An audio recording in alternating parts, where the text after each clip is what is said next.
We're back in the lockdown void, making lockdown videos.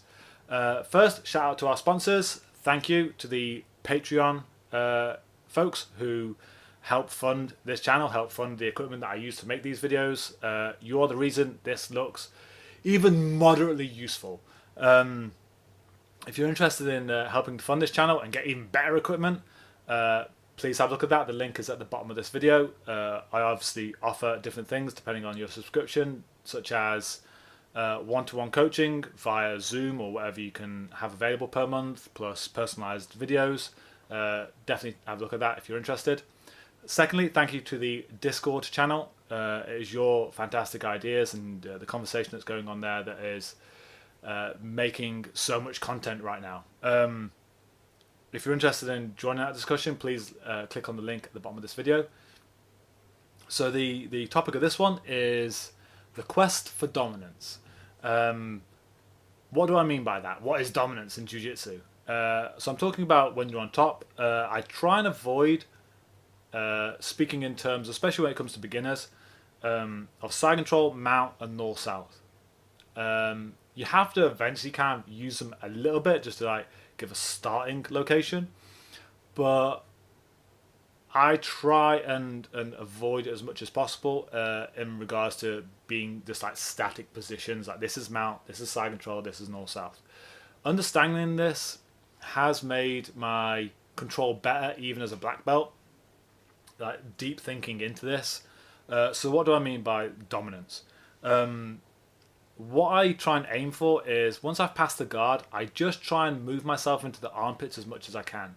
If you were to try and boil down the difference between north-south, mount, and side control, is essentially what is in the other person's armpits. So in side control, you have an arm around in their armpit, and you have your hip, knee in the other armpit. With north-south, it's usually both your arms in their armpits, and with mount, it's both your knees in their armpits. So all that really changes is what you have put in their armpit, and instead of having three bespoke positions, you can then very much like blend all these together, as long as you don't release the armpits. And this is why I don't like teaching mount and side control separately, is that I remember the question as a white belt / blue belt is how do you transition from side control to mount without getting stuck in half guard, without getting shrimped on or anything horrible like that. And also the problem of when you get mount, how do you open up the arms? It works in drilling, fine, but then it comes to actual sparring and there's like spider walking up underneath the elbow. There's trying like almost like squat off their hips, try and force their arms open with your hips.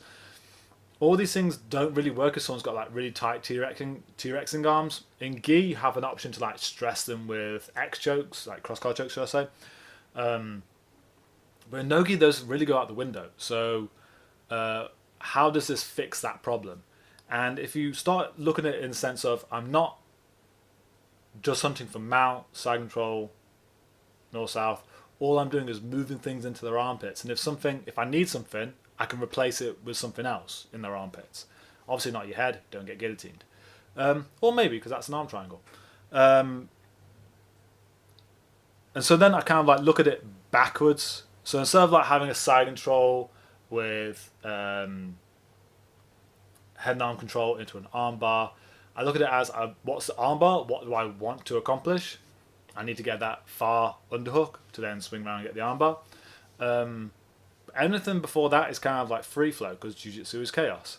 So as long as I kind of follow the principles of what control is and maximize my dominance, it doesn't really matter what the starting position for that side control is. And also you can blend around what they're doing to try and defend. So the things I look for when it comes to dominance: moving into the armpits as much as I can, put things in the armpits. Those seem to be the core facets of every kind of dominant position. Side control, north-south, mount, Keskatam, scaffold. It's always deep in their armpits somehow. Secondly is spinal control. And by that, I mean if you imagine a snake. Here's its head, here's its tail. If I hold one end of that snake, like the rest of it can move. If I don't hold onto the snake at all, it just disappears.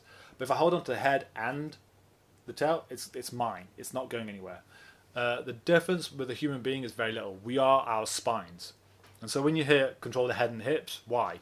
Is because the head and the hips are the terminals of that spine. Like, that's the ending points of it. So if I can control both the head and the hips, I've got the snake, they're not going anywhere. And finally, I try and create rotation. And by that I mean, for a human being to roll over and like get to their front, or shrimp or anything, the 3 rotation points, the hips, the shoulders and the head, all have to be going in the same direction. If one of those isn't, the rotation becomes exceptionally difficult.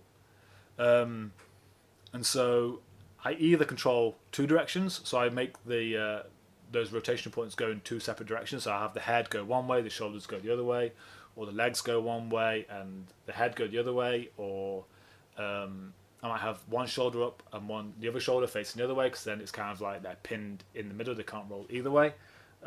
Or I might only choose one, because I've dictated the direction they're going to go. So if I like push their head one way and don't control any of the other points, I know the only thing they've got is they can roll away from me. At that point, I've dictated the fight, I've made the chess move, I'm funneling them into what I wanted.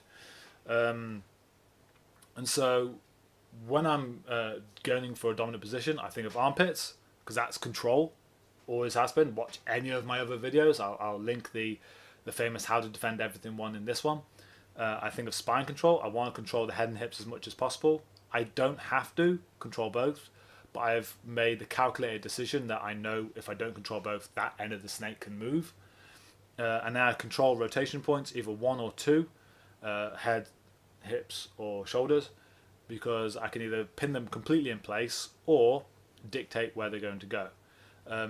So as long as I get that initial part understood, and then the end product understood of like what is the finishing for the armbar, what is the hunting for that like minor control position, like the spider web, what is the minor control before the kimura or the guillotine or the triangle, everything else in the chaos I can then manage with those principles. And depending on what they do to combat back, I can then basically go for that checklist in my head and go, right, have I got rotation? Have I got head and hips? Am I deep enough into their armpits? A fun drill, just to like show like if you are losing the armpits and if you are losing rotation, is to, with your partner, start in like side control and have them be completely relaxed on their back. And all I want to think about is if they can close their arms to their hips, do it. If they can get you in and out of that space between their armpits and hips, just do it. They don't have to force it. That's the fun part. I don't want them to like muscle down and close that gap. Just if all of a sudden like you move out the way and they just almost like spring loaded back into place, you know your control's got a problem. So fix it. If you end up transitioning from like side control to mount and that gap closes on the transition, that's a problem. So go back and then learn to do it again without closing that. You'll find the control just gets better from doing it.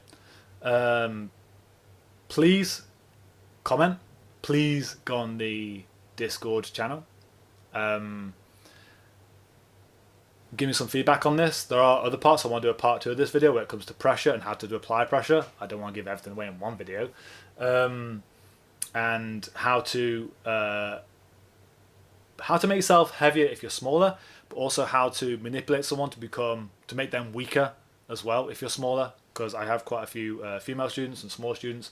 This is the information I give out to them to like hold down bigger people. So definitely wait for that video. It will be coming out very soon.